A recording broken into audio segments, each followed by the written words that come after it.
El socialismo cristiano. El socialismo cristiano es una corriente de pensamiento que busca combinar los principios del cristianismo con las ideas y los valores del socialismo.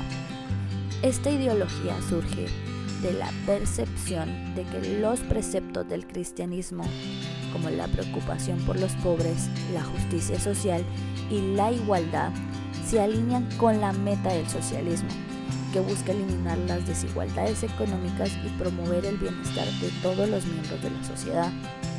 El socialismo cristiano se basa en la creencia de que la propiedad y los recursos deben ser compartidos de manera equitativa para garantizar que todas las personas tengan acceso a lo que necesitan para poder vivir dignamente. El cristianismo es intrínsecamente individualista. Tanto su ética como su metafísica se asientan en el concepto de la responsabilidad individual ante Dios y del libre albedrío, incompatible, por ejemplo, con el determinismo materialista económico del marxismo. Por otra parte, es innegable que la doctrina de Cristo contiene un inconfundible y profundo contenido social y mantiene similitudes con los postulados de las tendencias colectivistas. Así pues, tanto el Antiguo como el Nuevo Testamento abundan en conceptos que son prédicas de justicia social e igualdad, manifiestan preocupación por los pobres y expresan seria aprensión respecto a los obstáculos que las riquezas terrenales pueden sembrar en el camino del espíritu hacia la bienaventuranza eterna, aspectos que se alinean con las metas del socialismo, que busca eliminar las desigualdades económicas y promover el bienestar de todos los miembros de la sociedad. Debido a esto, es natural que el cristianismo y el socialismo hayan seguido rumbos paralelos en ciertas etapas del viaje histórico y que incluso en más de una ocasión se hubiese intentado refundirlos. En este respecto, no está de más mencionar el hecho de que durante el siglo XIX la Iglesia de Inglaterra se haya unido a la idea de que el socialismo era el resultado directo del desarrollo del cristianismo, por lo que para ser efectivo debía estar basado en principios cristianos. Sin embargo, y a pesar de sus semejanzas, nunca llegaron a unirse de forma total o permanente. Aspectos importantes del socialismo cristiano. Justicia social. Los seguidores del socialismo cristiano enfatizan la importancia de abordar las desigualdades económicas y sociales y trabajan para crear un sistema en el que todos tengan igualdad de oportunidades y acceso a los recursos necesarios para una vida plena. Solidaridad y comunidad. El concepto de solidaridad es central en el socialismo cristiano. Se promueve el cuidado mutuo y la cooperación en la comunidad, con la idea de que todos son responsables de ayudar a aquellos que están en situación de necesidad. Distribución equitativa de la riqueza. El socialismo cristiano critica la acumulación excesiva de riqueza en manos de unos pocos y aboga por políticas económicas que redistribuyan la riqueza de la manera justa para el beneficio de toda la sociedad. Énfasis en los pobres y marginados. Inspirado en las enseñanzas de Jesús sobre el amor al prójimo y el cuidado de los más necesitados, el socialismo cristiano da prioridad a la atención a los pobres, los enfermos y los marginados. El cristianismo antes del capitalismo. El cristianismo, durante la caída de la Roma de los Césares, tuvo un rol parecido al que cumple el comunismo frente al capitalismo. La Iglesia predicaba la restitución del orden social, amenazado por una doctrina subversiva y enemiga del Estado. Durante la Edad Media, esta doctrina tomó sus formas teológicas definitivas y la Iglesia asentó su poder temporal. Sin embargo, no puede decirse lo mismo de la ética cristiana en el campo social, pues no logró valerse de su poder en el orden espiritual para imprimir el acento de Cristo en el orden de relaciones humanas que, por 10 siglos, caracterizó al feudalismo. La división de clases llegaba incluso hasta el mismo clero, y aunque se le permitió el derecho de imponer sanciones espirituales por actos inmorales, la Iglesia no fue capaz de poner freno a los desmanes del absolutismo y del sistema de privilegios. Se le dio a la Iglesia el derecho para imponer sanciones espirituales por actos inmorales. Conforme creció el poderío de la Iglesia y la autoridad de ésta, gravitó en las manos del Papa el derecho de excomulgar a miembros de la Iglesia que desobedecieran, por lo que se convirtió en un arma valiosa y se estableció la doctrina de que el soberano excomulgado perdía el derecho a la lealtad de sus súbditos.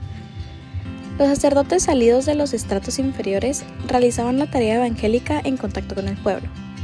Los clérigos aristócratas hacían la política de la Iglesia. La revolución industrial, que llevó a su punto crítico el desequilibrio social, produjo memorables reacciones entre algunos exponentes de las iglesias católicas y protestantes. El industrialismo hacía patentes como nunca las injusticias sociales. El hombre había encontrado en el capitalismo individualista un camino abierto para la satisfacción desenfrenada de sus apetitos posesivos. El hombre había encontrado en el capitalismo individualista un camino abierto para la satisfacción desenfrenada de sus apetitos posesivos. Entonces, era hora de organizar una gran cruzada para humanizar y cristianizar ese mundo en el que los cristianos se devoraban entre sí. Por otro lado, desde el punto de vista práctico, algo debía hacer el cristianismo para poner coto y fin al éxodo de adeptos. Esto desde los rediles de la Iglesia hacia las filas del socialismo militante, rico en promesas de soluciones insofactas para los problemas vitales de las grandes masas. La gente que se engrosaba en las filas del marxismo no era más que gente que desploraba los rebaños del Señor.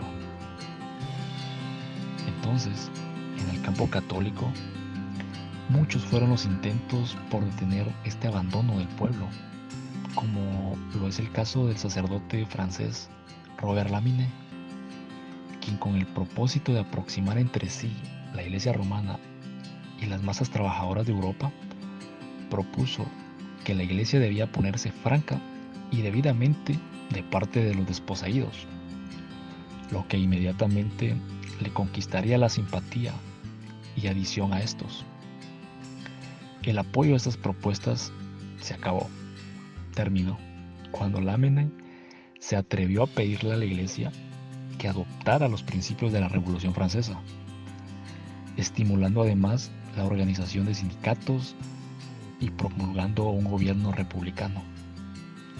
También Philip Joseph y el obispo von Keller, Franz Kitzer, Fred Denison, Charles Kingsley y John Ledo hicieron iguales tentativas. Estos últimos tres eran pastores protestantes y fundaban su programa con la noción de que, si bien el socialismo ignoraba las necesidades y aspiraciones espirituales del hombre, por su parte, el cristianismo descuidaba sus necesidades y aspiraciones materiales.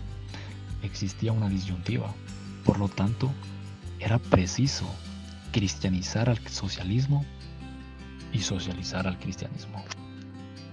El cooperativismo constituía el nervio de su plan reformista en materia económica, y llegaron a aceptar el concepto de que las grandes fuentes de riqueza debían pasar a ser de propiedad colectiva. En razón de sus discrepancias de principio y de método con el marxismo, la Iglesia Católica asumió en las primeras décadas de este siglo una posición beligerante de primera línea contra el comunismo soviético.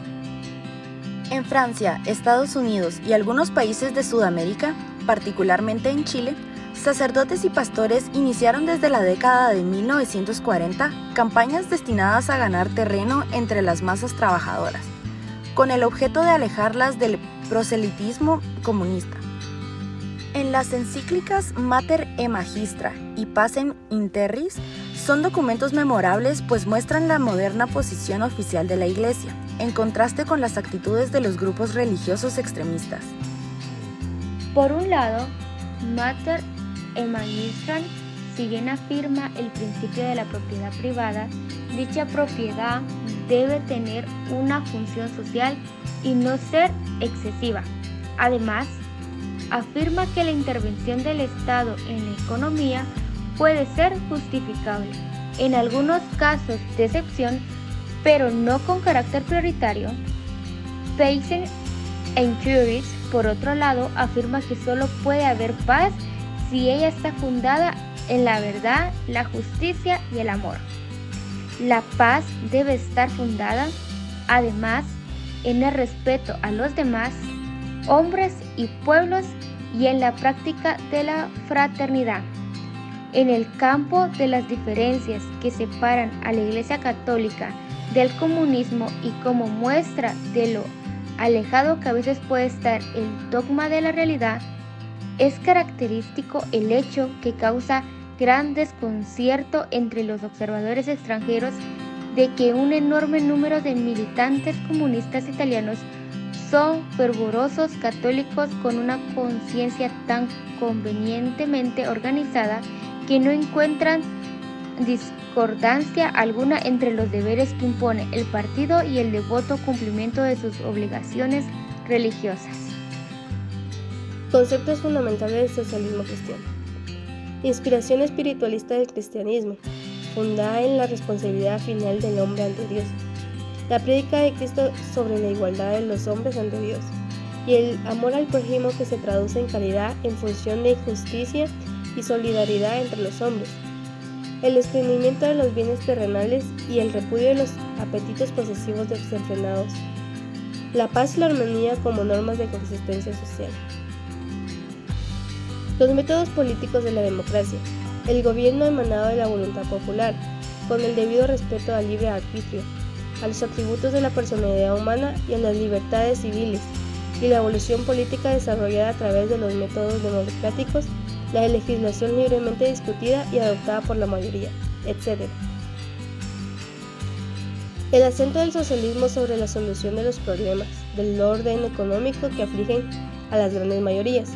En términos generales, las iglesias cristianas se adhieren al principio de la propiedad privada con responsabilidad y función social. El socialismo cristiano no es un conjunto homogéneo de ideas y puede variar en sus interpretaciones y enfoques.